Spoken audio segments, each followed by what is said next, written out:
Hi everyone, welcome back to my channel. This is पुत्रोज मिमी with you.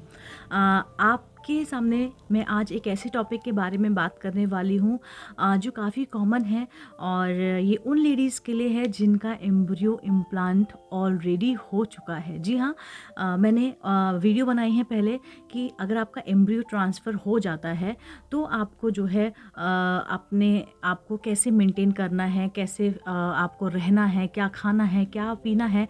लेकिन आज की इस वीडियो में मैं आपको उन टॉपिक को कवर कर रही हूँ या उस टॉपिक को कवर कर रही हूँ जो काफ़ी बार मुझे क्वेश्चन पूछा गया है कि मैम आपने ये तो बताया कि जब एम्ब्रियो ट्रांसफ़र हो गया तो आपको कैसे रहना है, क्या खाना है, क्या पीना है, एक्सरसाइज कितनी करनी है, काम कितना करना है, लेकिन आपने उस पर वीडियो नहीं बनाई है कि जब एम्ब्रियो इम्प्लांट हो जाता है तो हमें अपने आप को कैसे रखना है या कैसे सरवाइव करना है।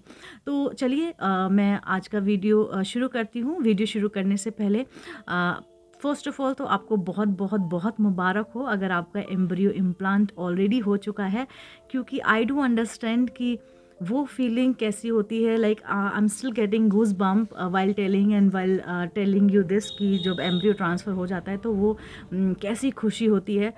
आई मीन हमें समझ में ही नहीं आता है कि हमें खुश होना है कि हमें क्योंकि बहुत घबराहट और बहुत डर लगता है कि कहीं कुछ ना हो जाए, क्योंकि वो बहुत ही फर्स्ट स्टेज होता है जहाँ पर हमें गुड न्यूज़ मिलती है और बहुत धक धक धक धक होता है। उसके बाद भी काफ़ी सारे हमें स्टेप होते हैं जो हमें फेस करने पड़ते हैं, जो कि आईवीएफ में काफ़ी कॉम्प्लिकेटेड भी होता है। So let's start today's video.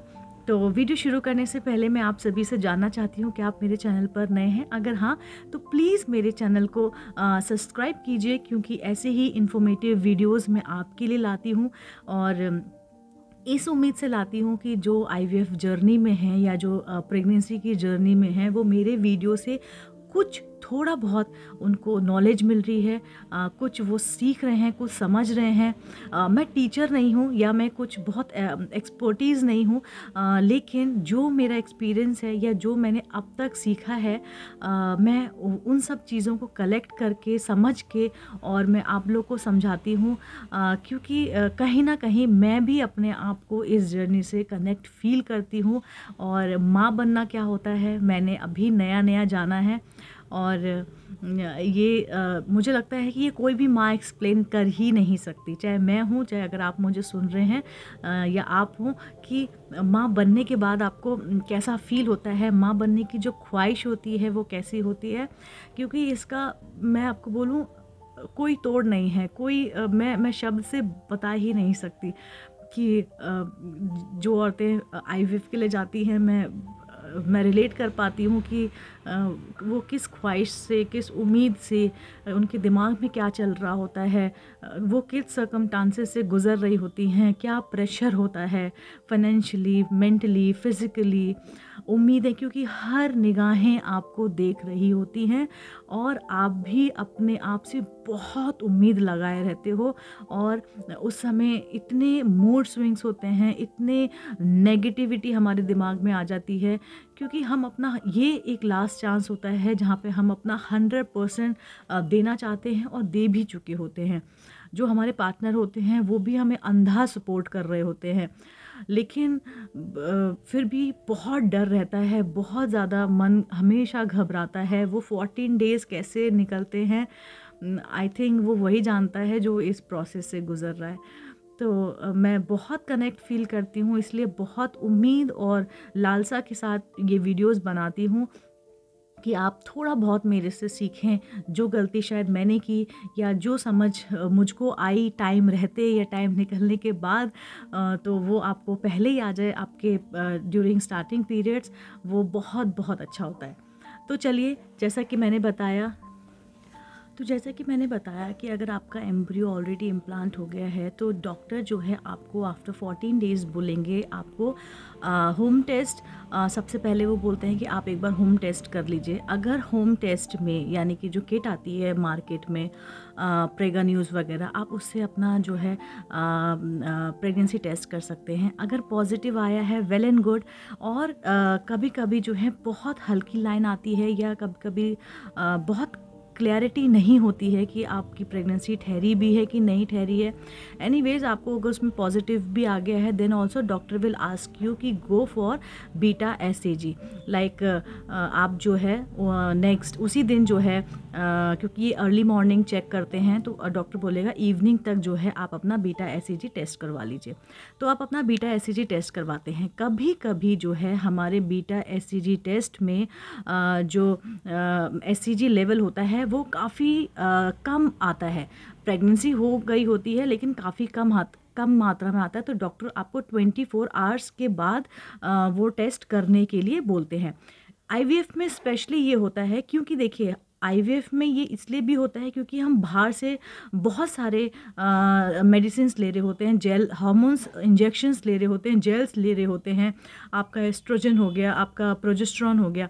तो इन सब कारण की वजह से, इन सब चीज़ों की वजह से भी कभी कभी आपका ब्लड में जो है एससीजी लेवल जो है आ जाता है, थोड़ा बहुत आ जाता है। तो अगर वो एक एक्यूरेट लेवल पे नहीं है तो डॉक्टर आपको वो रिपीट टेस्ट करने के लिए भी बोल सकते हैं फॉर कंफर्मेशन कि आपकी प्रेगनेंसी एक्चुअली में है कि नहीं है। तो आफ्टर 24 आवर्स वो आपको टेस्ट करने के लिए वापस से बोलते हैं बीटा एसएजी। उसमें बिल्कुल क्लियर हो जाता है कि हाँ आपकी जो प्रेगनेंसी है वो परफेक्टली है। ओके, अभी भी इसके बाद एक स्टेज होता है, डॉक्टर आपको बोलता है कि आपको जो है 1 हफ्ते बाद अपना सोनोग्राफी करवाना है, यानी कि आपको अपना स्कैन कराना है। ठीक है, अब ये आपका इसके बाद आफ्टर जब आपकी प्रेगनेंसी ठहर जाती है तब आपका टीवीएस स्कैन होगा ही नहीं। आई मीन अंदर से जो वजाना के अंदर से जो पहले स्कैन होते थे वो प्रेगनेंसी से पहले तक होते थे, अब होंगे जो भी वो आपके बाहर से स्कैन होंगे जो टमी पे से होते हैं। तो वो टेस्ट आप करवाएंगे, आप जो है अपना सोनोग्राफी कराएंगे। उसमें आपको ये पता लगेगा कि जो आपका भ्रूण है, जो आपका एम्ब्रियो है वो सही जगह पे चिपका है या नहीं। यानी कि कभी कभी क्या होता है हमारी प्रेगनेंसी जो है आपका जो फैलोपियन ट्यूब होता है वहाँ पर जाके चिपक जाती है, जो कि अच्छी नहीं मानी जाती है, जिसको कि हम जनरली एक्टोपिक प्रेगनेंसी बोलते हैं, जो कि अच्छी नहीं होती है। तो डॉक्टर इसको अबॉर्ट करते हैं वाया इंजेक्शंस और may be they will give you medicines. लेकिन अगर आपकी प्रेगनेंसी आपके यूट्रस में ठहरी है तो जो है बहुत अच्छी बात होती है, फिर आपकी प्रेगनेंसी कंटिन्यू होती है। और उसी टाइम पे जो है आपको ये पता लग जाएगा कि आपके कितने एम्ब्रियो जो है स्टक हुए हैं, यानी कि कितने एम्ब्रियो आपके चिपके हैं। एम्ब्रियो के हिसाब से ही आपको ट्विंस हैं, सिंगल प्रेगनेंसी है या ट्रिपल प्रेगनेंसी है, ये पता लगता है। फिर उसके बाद जो है डॉक्टर आपको जो आपकी मेडिसिन्स ऑलरेडी होती हैं, यानी कि आपके प्रोजेस्टेरॉन्स हो गए, जेल हो गया, वो कंटिन्यू आपको करना होता है। आयरन नहीं, कैल्शियम आपको डॉक्टर कंटिन्यू करने को बोलता है। और भी जो रिलेटेड उसकी मेडिसिन होती है, एस्ट्रोजन, डॉक्टर उसको बोलेगा, क्योंकि ये सब सपोर्टिव होते हैं, हमारी प्रेगनेंसी को कंटिन्यू रखने में जो है काफ़ी हेल्पफुल होते हैं। इंजेक्शन भी डॉक्टर कभी कभी जो है 3 महीने के लिए एक्सटेंड कर देते हैं, डिपेंड ऑन योर बॉडी कि आपके हार्मोन्स जो हैं कितने बैलेंस हैं और कितने इम्बैलेंस हैं। तो वो भी डिपेंड करता है कि आपको इंजेक्शंस कब तक लगने हैं। कभी कभी केस में ऐसा होता है कि लेडी को जो है 9 मंथ तक, यानी कि 9 मंथ तक आफ्टर मतलब टिल डिलीवरी तक जो है जो आईवीएफ के इंजेक्शंस होते हैं वो कंटिन्यू लगते रहते हैं। तो अगर आपको इस पे भी वीडियो चाहिए कि आपको इससे कैसे बचा जा सके और कैसे आप जो है अपने इंजेक्शंस कम करवा सकते हैं, तो प्लीज़ मुझे कमेंट कीजिए, मैं इस पर भी वीडियो बनाऊंगी। Because I know some tricks, because मुझको मेरे डॉक्टर ने बताया था, तो मैं उस पर भी वीडियो बनाऊंगी। तो प्लीज़ कमेंट कीजिए अगर आपको ये भी जानना है तो। ओके, फिर जो है आपको डॉक्टर बोलेगा कि 3 हफ्ते बाद, यानी कि 15 दिन बाद आपको जो है फिर से एक सोनोग्राफी करानी है, स्कैन कराना है, जिसमें आपको आपके बच्चे की हार्ट बीट सुनाई देगी। जी हाँ, आपको 3 वीक बाद 15 दिन बाद आप फिर से अगर सोनोग्राफ़ी कराएँगे तो आपको आपके बच्चे की हार्ट बीट सुनाई देगी। तो ये और एक बढ़ता हुआ स्टेप होता है, कदम होता है आपको आपके बच्चे से मिलवाने की ओर। तो तब आपको पता लग जाएगा कि हाँ, बच्चे की हार्ट बीट आ गई है, आपका एम्ब्रियो अच्छे से इम्प्लांट हो गया है, आपकी प्रेगनेंसी बहुत हेल्दी जा रही है। और उसमें जो है जब आपकी हार्ट बीट आ जाएगी तो आप सुन सकते हैं अपने बच्चे की हार्ट बीट। कभी-कभी अगर ट्रिपल है और ट्विन्स हैं तो आपको कभी-कभी क्या होता है, एक बच्चे की हार्ट बीट आ जाती है, एक की नहीं आती है। तो फिर डॉक्टर आपको जो है कुछ टाइम बाद जो है सोनोग्राफ़ी कराने के लिए एडवाइस करेंगे। लेकिन इस टाइम तक जो है ऑलमोस्ट और मोस्टली बच्चों की जो है हार्ट बीट्स आ जाती है। और इसके बाद जो है और भी बहुत सारे टेस्ट होते हैं, आपको बहुत सारे अल्ट्रासाउंड करवाने पड़ते हैं बच्चे के मूवमेंट देखने के लिए। बच्चों का एक-एक मूवमेंट की उनका डेवलपमेंट हो रहा है कि नहीं, उनको ब्लड सप्लाई मिल रहा है कि नहीं। तो आपको एटलीस्ट 15 डेज़ में, मोस्टली 15 डेज़ में, फिर 1 महीने के बाद, फिर 2 महीने के बाद, ऐसे कर के आपको स्कैन करवाना ही पड़ेगा। और रही बात डाइट की, तो इसमें आपको फुल ऑफ प्रोटीन लेना है। आपको protein as much as you can, जितना आप ले सके किसी भी फॉर्म में आप जो है प्रोटीन लीजिए, वो आपके लिए काफ़ी बेनिफिट होगा। तो आप जो है जैसे मैंने बोला फुल ऑफ प्रोटीन ले सकते हैं, वो काफ़ी ज़्यादा बेनिफिट होगा आपके लिए। और आपके डॉक्टर इस टाइम तक आपके कैल्शियम और आपका जो आयरन होता है वो भी शुरू कर सकते हैं। तो सॉरी, मेरा बेबी उठ गया था। ओके, तो आपको जो है इस टाइम तक डॉक्टर जो है कैल्शियम, आयरन, ये सारी टैबलेट जो है स्टार्ट कर देंगे। आप जो है थोड़ी बहुत मेडिटेशन कर सकते हैं, योगा कर सकते हैं, ठीक है। वॉक अपनी रखिए मॉर्निंग में, जो 4-5 बजे का जो सुबह होती है उसमें टहलिए। वो आपके बच्चे को ऑक्सीजन प्रोवाइड करती है, आपकी बॉडी को बहुत हेल्दी रखती है।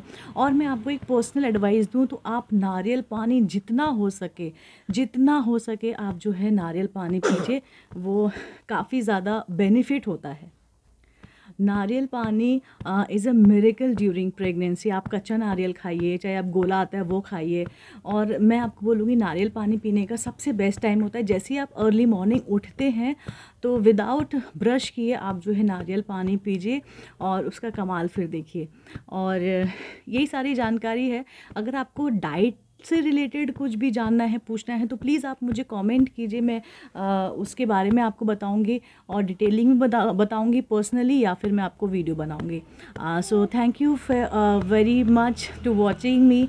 आई नो आज का वीडियो थोड़ा सा डिस्टर्बिंग था बिकॉज़ ये अभी उठ चुका है एंड मुझे थोड़ा सा इसको देखना है, तो मैं फिर से बनाऊंगी वीडियो। और भी डिटेलिंग में कुछ जानना है तो प्लीज़ मुझे बताइए, मैं डेफिनेटली उस टॉपिक को पिक करूंगी और आपको पूरी की पूरी इन्फॉर्मेशन देने की कोशिश करूंगी। So thank you very much to watching me. This is पुत्रोज मिमी विद यू।